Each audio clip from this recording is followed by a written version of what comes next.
Listen, this is brilliant for me because we've actually here got two champions. We've got the winner of Bake Off and the winner of Strictly, which is something to have in it. Champions! Yeah. Take that.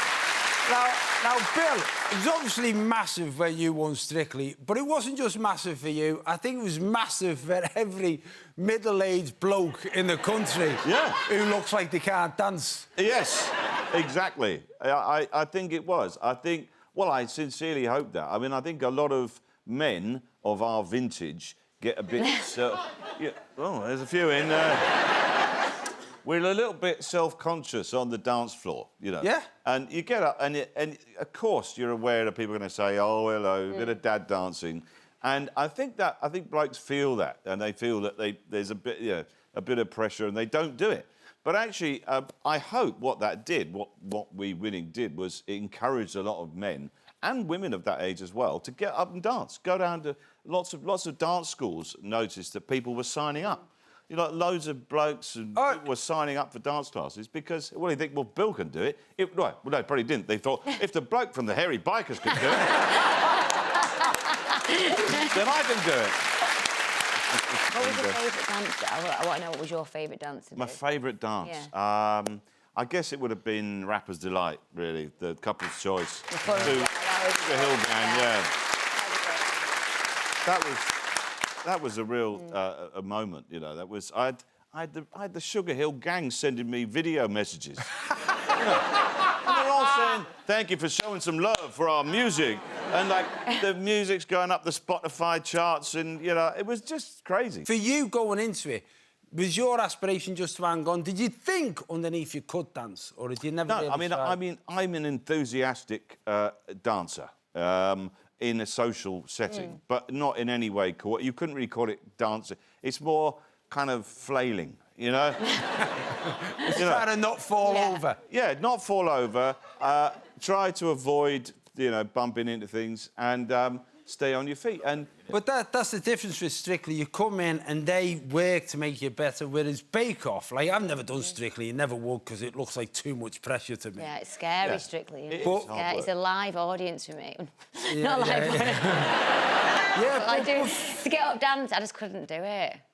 But I've done Bake Off. Yeah, like, I haven't done Strictly, but I've done Bake Off. Yeah. In Bake Off, you go in for a couple of days, and they give you a recipe. I remember them giving me a recipe, and they were saying, after you've done that, you do the 𝗚𝗚𝗓𝗏. And I'm like, I don't know what the 𝗚𝗚𝗓𝗏 is. And they don't help. No one they come helps. over with a camera and a producer, and they ask you questions, obviously, that's when you speak to the camera. And I remember doing my question, I was like, am I doing this right? And they went... I was like, what? I mean, this is actually true, then you don't help. It's just like you on your own. But you must be a baker or you must be a cook of some sort. I love cooking. I'm obsessed with cooking. I love cooking, but I don't bake. I've never baked. So, and it's completely different in its cooking, baking. Completely different. And it's about timing. Yeah. And I'd say what's completely different as well is having a camera crew while you're trying to do it. I know. I did. Geez, I'll be honest with you. I couldn't, but when they said, like, you've got 2.5 hours for this, you think, oh, that's loads of time, innit? Time goes like that. And then you're looking at what you've done, and like, at one point, I didn't turn the oven on. So, I thought 40 minutes later, I thought, oh, this isn't going to work out. What was your showstopper? A cake made out of meringue, but like a scene that means something to you. Well, this is it. This is yours. So talk us through the scene. Right, that doesn't look good in that picture, does it? I think that looks fantastic. It looks better in the flesh than it does there. Yeah.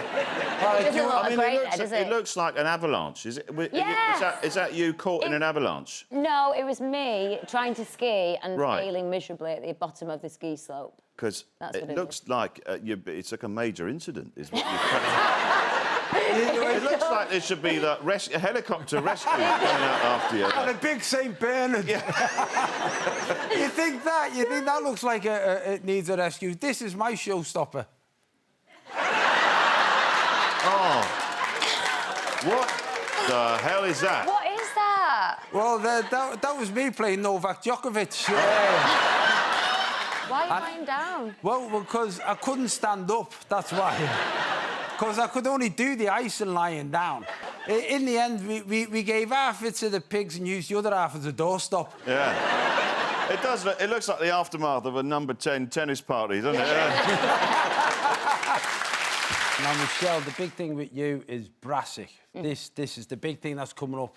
You're filming the 4th series. It's been a massive success. Yeah, no, it's honestly, it's such a good show to work on, and we're all really good mates. So it's like going in work with your mates. We have so much fun. Yeah, but for you, I was looking at things, and because I've known you for a while, you sometimes don't recognise what's going on in someone's career. Yeah. But you've barely stopped working. And I didn't realise you were in something like 860-odd Coronation Streets. Yeah. Which is huge, isn't it? Yeah. Is there a time where you think, oh, I just need to have a break? I like working, I do. And don't get me wrong, it's great to have downtime in between, but it's weird as an actor, already we've got 3 weeks left and I'm auditioning again for the next job. It's like you want the next role all the time. So it's hard for me just to chill. But with your career and what you've done, people will know your work, so you still have to go through the same audition process. Yeah, yes. Some jobs, you get through meetings, whatever, but I do have to audition most of the time, yeah. And a lot of the time now it's self-tapes, so you're doing it at home on my own sometimes, which is horrendous. I hate them. But yeah, it's just part of the job. You got to do it. Have you done a self-tape for an audition? Oh, yeah. Big time. It's weird, isn't it? Yeah, it's very weird. I know. I set it up in my shed in my garden, and I did it on my phone, and I had the phone sort of like wedged onto a tripod that wasn't even meant for a phone. It was like something else. I had it gaffer taped to a thing, and it was a bit of a wonky angle. And the only comment they came back was, your shelves don't look straight. No. I said, my shelf was behind me going, you need to sort your shelves out. Like, that was the only feedback that's the only thing I got. I didn't get the part. I just got some woodwork advice. In 𝗵𝗳𝗍cie, it's a completely different character than you played in anything else. You look at it and go, well, I want to surprise people. Yeah, you want to try different things. It's exciting as well. It keeps it fresh. And, you get scripts and you get offered roles and you think, no, it's not the right thing right now for me. I want to go in this direction. So when a script comes through like 𝗵𝗳𝗍cie, I remember reading it and I just couldn't stop laughing, and I thought, if I was going to do a comedy, it's definitely... Oh, no, it is. It's funny, it's fast, it's well written, it's well put together, the characters, the storylines are great. But I have to be honest, the first scene with you, I thought, hello, Michelle. Hello! No, because for those people who haven't seen it, and 𝗵𝗳𝗍cie... Talk about shocking people, I know. For those people who haven't seen it, you go back and watch Please it for the first time. You don't put a clip up? No, I'm not going to put a clip up. I mean, this show's going out now, it's probably about 10 o'clock, but no, we wouldn't put a clip up even for that. No, it's basically... No, and I'll tell you what... What's going on in this clip? I mean, I'm slightly intrigued now. Well, explain your first scene. So basically, the scene, my character gets introduced in the show was from a back shot, basically straddling someone, having a good time.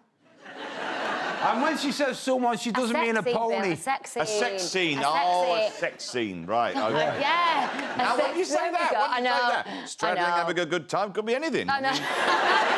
Could have been a piggyback. Could be, yeah, exactly. I should have gone straight We're to the having a point. jolly old game of piggyback, yeah? I'm just trying to be like... But when you look at it, and you're looking at someone that says, right, OK, there's a sex scene here, there's a love-making scene, as an actor, do you look at it and go, oh, I'm not sure, or do you go, that's worth it for the story it gives? Yeah, or... but I think it needed to for my character. I got it.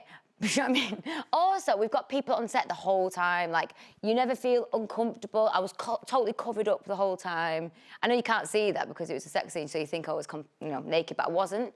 So I was just really comfortable. But what's good, like, as you say, it establishes your character straight away, but it also establishes, like, oh, Jesus, I wasn't expecting that from Michelle Keegan, and that's a good thing, isn't it? Yeah, like, my parents didn't watch it. Well, I hope they didn't watch it anyway. They told me they didn't. I said, don't tune in for, like, another 15 minutes. So they didn't see it. Thank God. Yeah. Have you ever had to do an intimate scene? Yes.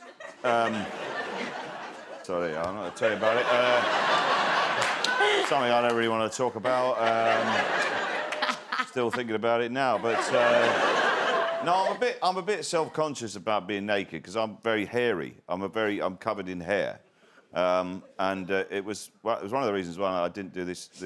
Peter, the sort of the anti-fur the people. They said, would you do this campaign? And it said, I'd rather go naked than wear fur, right? And the thing is, when I'm naked, it looks like I am actually wearing fur.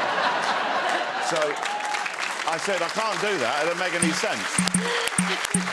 That's almost all we've got time for tonight, but please put your hands together for my brilliant guests, Michelle Keegan and Bill Bailey.